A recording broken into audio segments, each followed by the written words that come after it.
Assalamu alaikum, everyone. I hope you are doing well. Some pretty exciting times in the market. Today is Monday, June 9th, and as I am speaking with you, we have cleared the $110,000 mark for Bitcoin. We have a really nice setup going on for the market, which is bullish in the near term. And so we'll talk about what that bullish setup is, just going over some of the movers of today. The indices themselves were pretty flat. Russell was up 0.69%, S&P up 0.09%, NASDAQ up 0.17%. Some of the names that we feature in our portfolio were up pretty handsomely today. Tesla recovered again today after recovering on Friday, up 5%. Bitdeer was pretty flat. If you look at Bitcoin, as we mentioned, 110,000. Dogecoin is 5.5%, we'll call it, right under the 20-cent mark. So things are looking good. And as I said, I think there's more gains to come, inshallah. Before I get started, make sure that you take advantage of the Adha code, ADHA25, for 35% off of your PIF membership.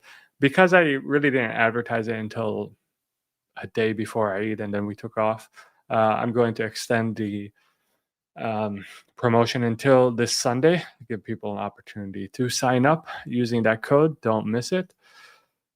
And speaking of the setup that is bullish for markets, we had basically one of the best 2 months after a pretty terrible April. We had one of the best 2 months after that in the markets. And when you look at how the market has done, how the S&P has done after 2 months gains of 20%, they're pretty encouraging. So if you look at the 1 month, 3 months, 6 months, 12 months time periods, historically speaking, when you have 2 months of 20% gain, basically you're always in the green after that.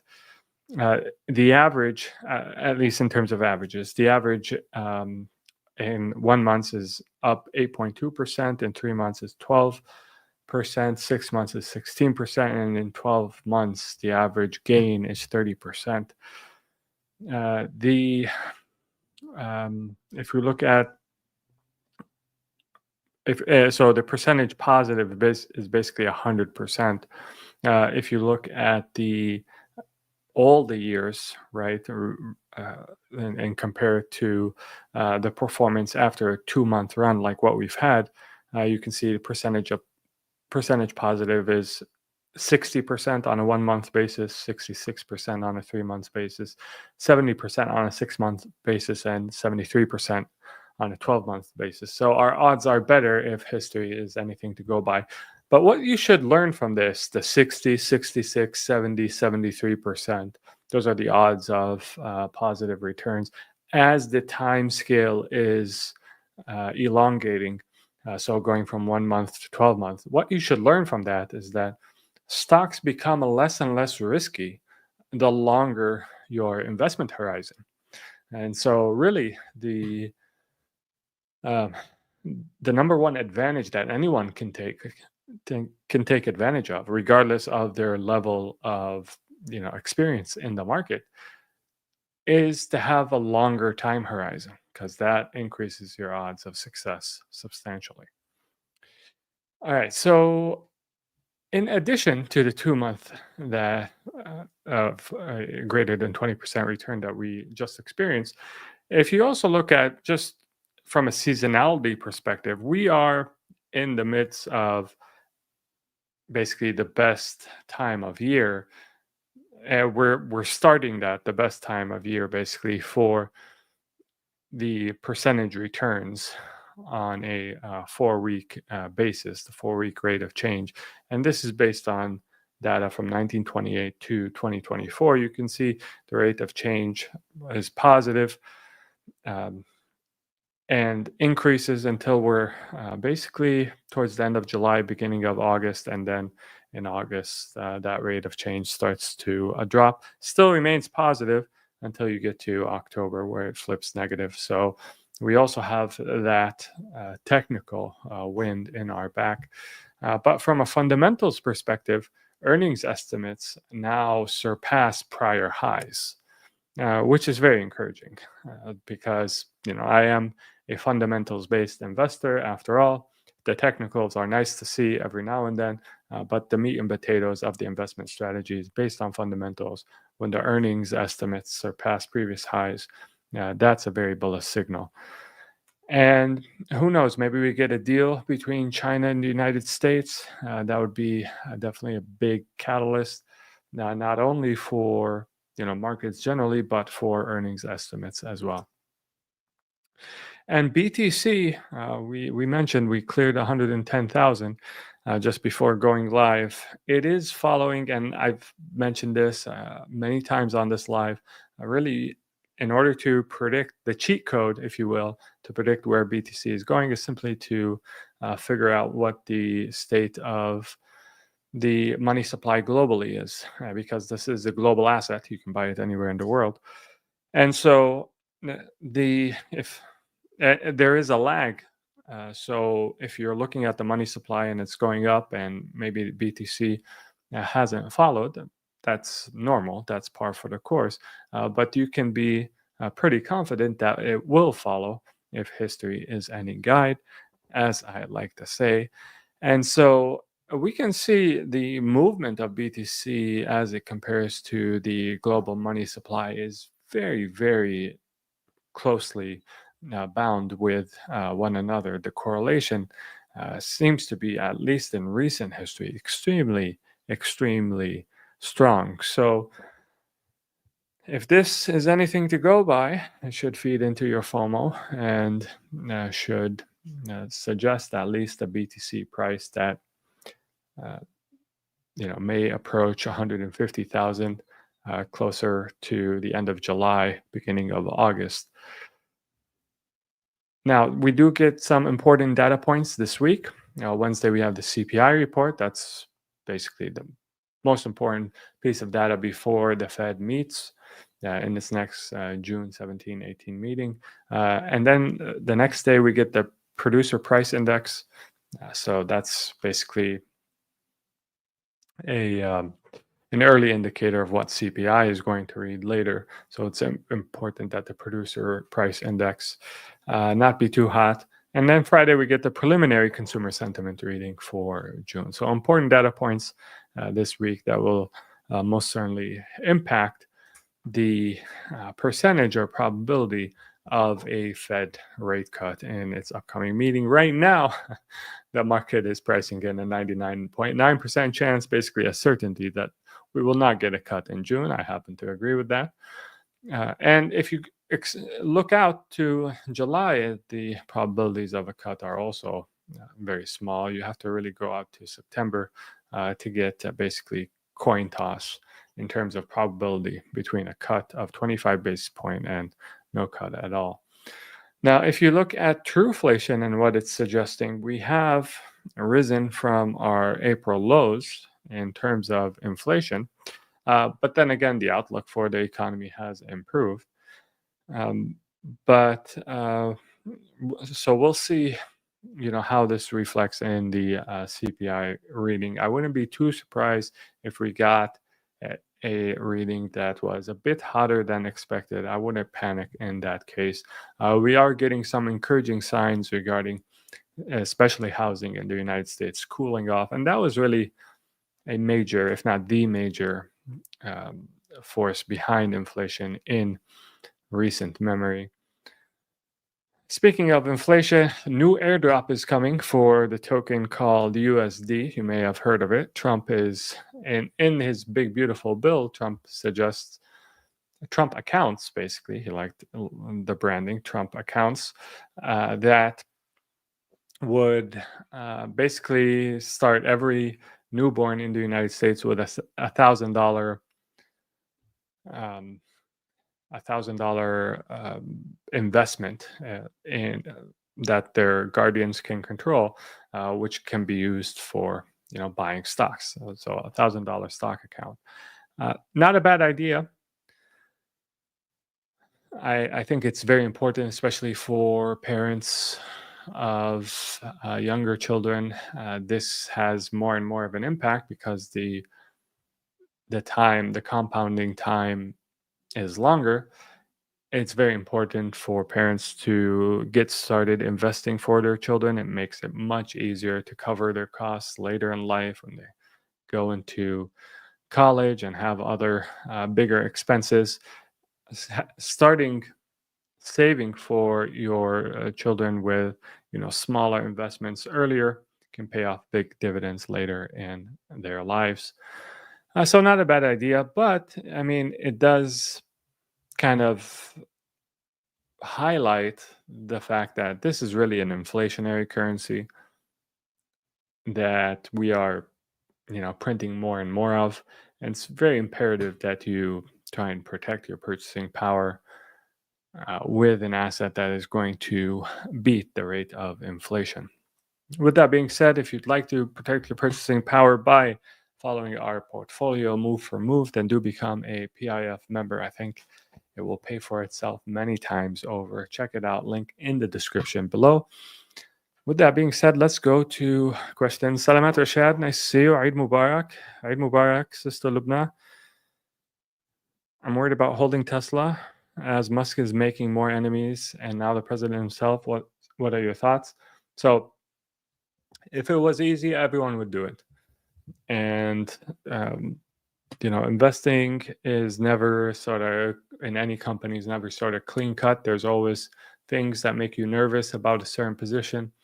But I think that focusing on the core thesis is the way to go. The core thesis with regards to Tesla is that it has its, in addition to EV production, right? Which I think it's depending on who you ask, it's either number one or two, and depending on how you look at it. I mean, in terms of units, obviously BYD sells more. In terms of revenue, Tesla. If you're talking about EVs, I'm not talking about the other, hybrids and other things that BYD sells. If you're talking about EVs, then definitely Tesla beats on revenue. The average selling price for Tesla is multiple times the average selling price for a BYD EV. So it's either one or two maybe in the EV race. But if you're looking at full self-driving, I think it's clearly number one. If you look at humanoid robots, I think it's the only company with the type of depth in artificial intelligence and robotics that they have. No other company comes close. And in terms of battery packs, they also seem like either, in terms of scale, definitely I think they're number one. But so these are three multi-trillion dollar industries that I think will have insane cash flows in the future. And if you look at the health of their balance sheet, it's rock solid. 37 billion in cash, 7 billion in debt. And they keep investing aggressively into, expanding their capital base, more and more factories, more and more infrastructure, becoming more and more vertically integrated. So, with that being said, I think that's the signal. I think the tweets that come from Musk and his relationship with Trump, although, understandably hits investors' radars, it's still noise. It's not signal as it relates to the fundamentals of the company itself. So how many autonomous rides people take in the future is not going to be impacted by the current spat between Elon Musk and Trump. How many humanoid robots people want to help them in their daily lives, the demand for that, and that's not going to be impacted by the current Twitter beef. And so focusing on the signal is very important. And I think I've been in the stock since before 2019, and so uh, I understand the majority of the gains come in a very short period of time, and the rest of the time it's basically chopping. Sometimes you're dealing with crises, but I think that we're at a point where the majority of the wait is over. The robotaxi experiment should start in Austin this week, and so that's very exciting. And I think that could really trigger a series of very fortunate events for Tesla and for Tesla holders. If you think BTC will hit 200K by the end of the year, what do you plan to sell in Q3? Unless if you think it will hit 200K. So the the the name of the game is to go out, before the top, not after it. Now you want to sell into strength, not into weakness. And I estimate Q3 is a good time to do that. Obviously, I'm going to the number one consideration here is liquidity levels globally and my forecast for them. If it remains, bullish in the next few months, then I will hold on to BTC. If I see it plateauing or even contracting, then I'll definitely sell. So that's the plan. Hey, Salamat Nadim, forgot to apply the discount code before paying. No worries, inshallah, we'll take care of it for you. Ahsan says, Assalamu alaikum, Eid Mubarak. What do you think will be the CPI and PPI data this week? It's tough to say. Really.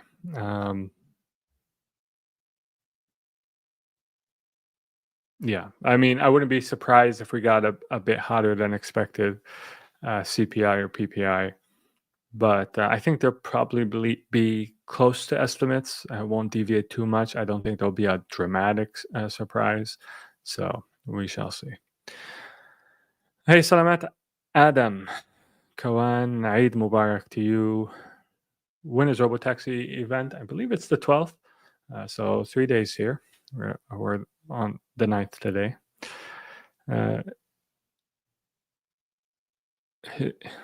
I don't know what that means. Is UTMA required for babies to invest? I'm not sure what you mean. Khalid says, Salam, is the discount for new subscribers? Yes, it is for new subscribers. The idea behind the discount really is just to give people a push to try the service, and hopefully people who have been with us, it has paid for them many times over what it costs. So that's kind of the idea behind them. Sven, if a company has activities with nice to see you, Sven, by the way. If a company has activities with a small portion in something haram, interest or gambling, but vast majority of business activities is allowable, over 95 to 98%, would you still be comfortable? So the rule of thumb I use is 2.5%. So nothing more than 2.5% is where I'm setting the limit. Hey, Salamat Khalid, nice to see you. Michael says, talk about $36 trillion deficit. Well, Michael, I think that this suggests that more printing is inevitable, and therefore we need to protect our purchasing power. There are different solutions here to do that. Obviously, public equities is one. Something like Bitcoin is another. Scarce assets generally, if you understand the market, real estate can be a good place to park some purchasing power. But the way as individuals we should deal with $36 trillion deficit is to protect our purchasing power, because that is going to melt away as more and more dollars are printed. The way that, as humanity evolves and learns from its mistakes, hopefully, to look at $36 trillion deficit is to say, a combination of the choice to borrow and democracy is lethal to any society, any economic system, because over time people vote for candidates who promise them more and more stuff. And if borrowing is an option, then candidates will promise a lot of stuff, even if the country can't afford it, and it will And when they get into power, they will borrow in order to fulfill those promises and stay in power. And over time, that indebtedness just balloons and ends up, sinking a country. And we've seen it many times before in different empires. And so I think alhamdulillah for the blessing of Islam, there's a reason why Islam prohibits interest-bearing debt. And um, whether you're Muslim or not, you have to acknowledge that there's a lot of wisdom in avoiding interest-bearing debt and actually considering it prohibited. Actually, if you look at Christianity, it also prohibits interest-bearing debt, but it's just something that they decided to forget collectively. Um, so, yeah, I think there's a strong argument for prohibiting interest-bearing debt, and I think it's pretty appropriate for Muslims to be leading the charge in advocating for this type of policy change. All right. Bakhtoon says, Assalamu alaikum. One quick one. Are we expecting drops like recent one in Tesla shares given the recent? Well, I didn't expect the recent drop, obviously. There's, you can't control what's, Elon tweets. But I think that there are a lot of catalysts coming up, inshallah. Obviously, we have the lower cost model. And that will enable it, speaking of BYD, to compete in terms of even unit sales with BYD. But also, obviously, we have the robotaxi event, and that should be very catalytic for Tesla. We also have humanoid robots becoming more and more advanced and integrating those humanoid robots into production by the end of this year, into production activities in Tesla factories by the end of this year. So this is why I suggested that I think the choppiness in the Tesla stock performance is nearing an end here, and we may go to a different level soon, inshallah. So, but in the meantime, there's going to be bumps along the road. There's going to be, Elon decides to tweet something, and maybe that impacts the stock negatively, but I would take those dips as opportunities to buy. Abdullah says regulations and law might be impacted by this tension between Tesla and Trump. They might be, but eventually, I think that the laws are going to follow the technology. Assalamu alaikum. Do you provide weekly stock forecasts? What is the benefit of joining your group? So we have the best halal-conscious community out there. I really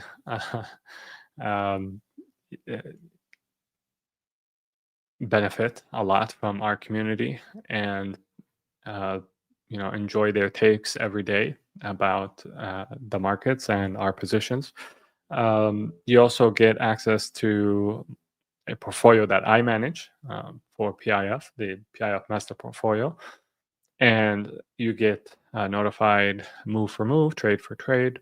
You also get access to our watch list, which includes conviction levels and upside potential that we've determined for different assets on our watch list, and a ranking of those assets. So, at any given point, would we be buying a certain asset, even if we're not buying on that day, would we buy it?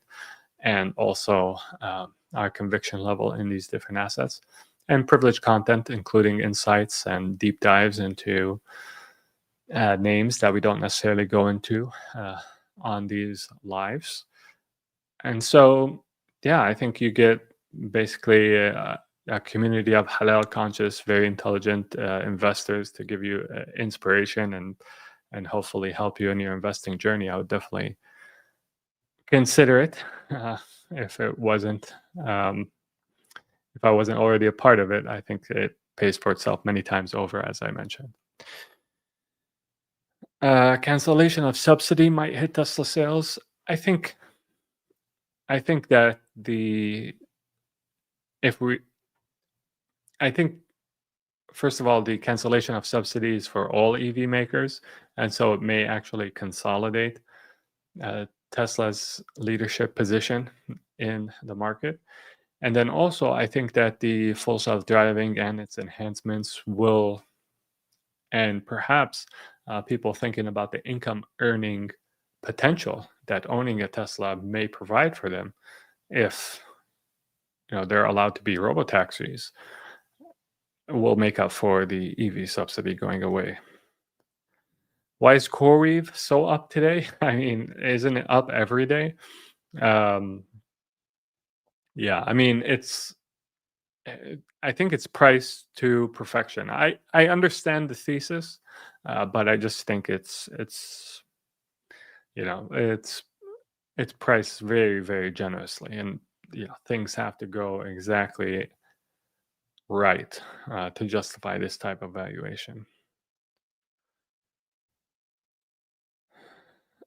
I like Bitdeer because of its vertical integration and its play into the picks and shovels of Bitcoin mining, and the fact that it reimagined the ASIC from scratch.